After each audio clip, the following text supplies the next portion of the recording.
Turabashimiye kandi tubaha ikaze inshuti bakunze umuryango mugari wa The Health Olivier, mwese mudahema kutwereka ko mudukurikirana mu buryo butandukanye, yaba wakoze subscribe, ukanda share, ndetse uwakoze kukazogera agakora na comment ku biganiro bigiye bitandukanye. Muri iki kiganiro cya none rero ni igice cya kabiri cy'ikiganiro cyabanje cyavugaga ku kijyanye n'indwara y'imatwi cyangwa se constipation. Ikiganiro cyabanje twarebye uko iyi ndwara ifata cyangwa se ibishobora kuyitera. Ikiganiro rero iki gice cya kabiri cyacyo tuje kureba ese iyi ndwara umuntu ashobora kuyirinda gute cyangwa se wayirwaye ushobora kuyikira gute. Hano hari ibintu rero bigera nko kuri 6 ushobora gukoresha cyangwa se ushobora gufata ukirinda indwara cyangwa se uyirwaye ukaba wayikira. Icya mbere rero ni ikijyanye n'ibiryo cyangwa se guhindura uburyo bw'imirire. Ati gute rero? Hano baraturikomanda cyangwa se baratubwiriza gufata ikinyabutabire cya fibers cyangwa se gufata ibiryo bikungahayemo ikinyabutabire cya fibers. Iki kinyabutabire rero gikunze kuboneka henshi nko mu mboga zirimo isombe, idodo ndetse n'amakaroti. Ahandi kiboneka ni mu mbuto nakubwira ngo nk'ipapayi, ironji, avoka ndetse n'ibindi. Kandi nanone kikaboneka mu binyamisorwe ndetse n'ibindi binyabitabire n'ibindi turya bitaciye mu ruganda cyane, yaba n'ibinyamafufu. Ikinyabutabire rero burya umubiri w'umuntu ntabwo ugira enzyme cyangwa se chemicals zishobora kugicagaguramo kabiri mu rura rutoya kugira ngo kibe absorbed cyangwa se cyakirwe n'umubiri kigiye mu bindi byose bishobora gutunga umubiri. Ikinyabutabire kigenda uko cyakabaye kikagera mu rura runini. Iyo kigeze mu rura runini, cyane ko tuzi ko mu rura runini haberamo reabsorption cyangwa se kwisubiza kw'amazi mu mubiri. Iki kinyabutabire rero kigira uruhare mu kugarura amazi mu mwanda cya gihe urimo unyura mu rura runini muri process yayo yitwa peristalsis. Muri ya mikaya igenda yihindukiza, imera nk'ihindukiza cyangwa se yikandakanda, hanyuma umwanda ukagenda uvamo usohoka. Ikinyabutabire cyo gishinzwe ni ukugaruramo amazi cyangwa se gutuma hatavamo amazi menshi. Ibi bikaza gutuma umwanda woroha kandi ukaba muremure ku buryo uza gusohoka neza muri urwo rura, ukagera yewe no muri rectum, agace ubikwaho gakeya mbere yuko usohoka, mbere yuko ubwonko butanga sinyari, hanyuma ugasohoka nta kibazo uteje, nta kibazo wumvishe, nawe yewe wajya kwituma ntibikugore. Iki kinyabutabire urumva ko akamaro gakomeye gifite nuko gifasha mu kugarura amazi mu mwanda, hanyuma umwanda ugasohoka mu buryo bwihuse, kikaba kirinze icyo twita constipation. Ikindi cya kabiri hano twavuga mu kurwanya iyi constipation cyangwa se impatwe ni ukunywa amazi menshi.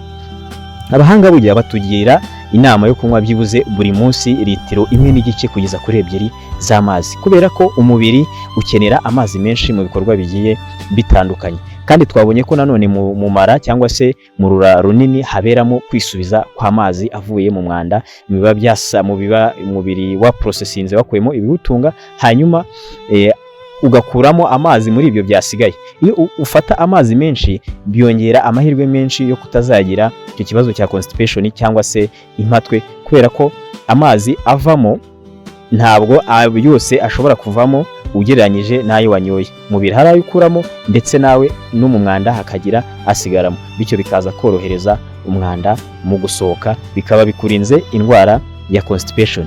Ikindi hano twavuga gishobora kukurinda cyangwa se wowe wagize ikibazo cya constipation gishobora gutuma unayikira, ni ugukora imyitozo ngororamubiri ihagije. Imyitozo ngororamubiri ni nko kuvuga ushobora kugenda n'amaguru, ushobora gukora siporo, ushobora gusimbuka umugozi, ushobora gukora n'utundi, ariko bigaragara ko ari siporo. Mu by'ukuri siporo ni kenshi bayidushishikariza kubera ko ifite imimaro myinshi itandukanye ku buzima bwa muntu, ariko burya ntabwo ifite umumaro ku mutima gusa n'ahandi, ahubwo igera no ku mikaya y'inda cyangwa se ni n'ururura runini. Iyi siporo rero ifasha amaraso gutembera neza nk'uko twabibonye ku mitima ndetse no ku bihaha no ku bindi bice byose by'umubiri, ariko burya n'imikaya y'amara ikeneye stretching cyangwa se ikeneye koroherezwa kugerwaho n'amaraso mu buryo bwihuse. Hanyuma nayo iyo iri gusohora uwo mwanda, iyo isunika ikandamiza uwo mwanda usohoka, bikaza koroha, ukaza gukora akamaro kayo ashinzwe neza. Ibyo byose bikaza kugufasha kurinda iyo constipation. Baturikomanda ko cyangwa se batubwiza ko byibuze umuntu agomba gukora byibuze siporo iminota 30 ku munsi. Urumva ko siporo nayo burya ni ingenzi. Ikindi hano dushobora kuvuga gishobora kukurinda constipation cyangwa se gutuma nyine iyo ndwara itazakugeraho, ni ukujya ku musarani igihe cyose wumvishe ubishaka cyangwa se igihe ubishakiye. Burya iyo ubishatse cyangwa se yumvishe ukeneye gukora ibikomeye, hari agace karangiza urura rwacu runini kitarekitamu kabamo kibikamo ibyabaye umwanda byavuye muri rwa rura runini.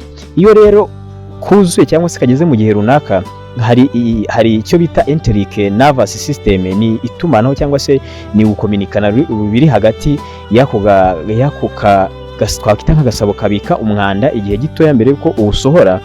Hari itumanaho riri hagati yako n'ubwonko gakomanda amakuru, agenda gakomanda ubwonko bwafungura, bugategeka gufungurwa kw'imitsi cyangwa se kw'amasifinkta afunga ikibuno, hanyuma bugategeka ko umwanda usohoka. Iyo umwanda udasohotse rero, icyo gihe usubira ahubwo muri rwa rura runini ugakomeza gukurwamo amazi, kandi uko unabikwa muri ako gasabo cyangwa se ako twakita nk'agasabo cyangwa se akantu gashinzwe kubika umwanda mbere yuko usohoka, mbere yuko uwituma, aho naho iyo kabisweho igihe kirekire amazi akomeza kuvamo. Ko amazi akomeza kuvamo niko umwanda ukomera cyane, nawe ukaba ugiye mu byago byo kuba warwara iyo ndwara ya constipation. Ikindi hano twavuga nuko burya mu buryo bwo kwirinda constipation, hari umuntu ashobora kugira igihe gihoraho cyangwa se isaha ihoraho yo kuba yajya gukora ibikomeye, kubera ko burya iyo umuntu agisoza kurya, iyo arangije kurya, hari itumanaho ribaho hagati y'igifu ndetse n'urura runini.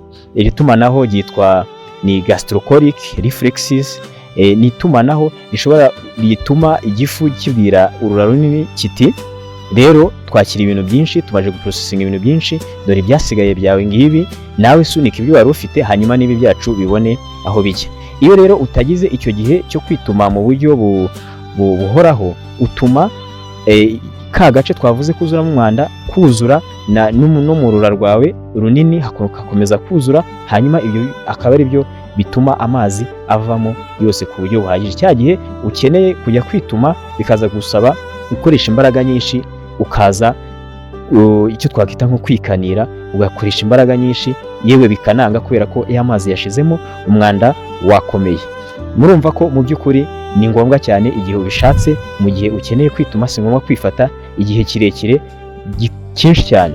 Ikindi twavuga hano nuko byibuze nk'uko twabibonye mu gice cya mbere, iyi ndwara ni indwara ikomeye cyane, aho ishobora kuba chronique cyangwa se acute y'igihe gitoya cyangwa se igihe kirekire.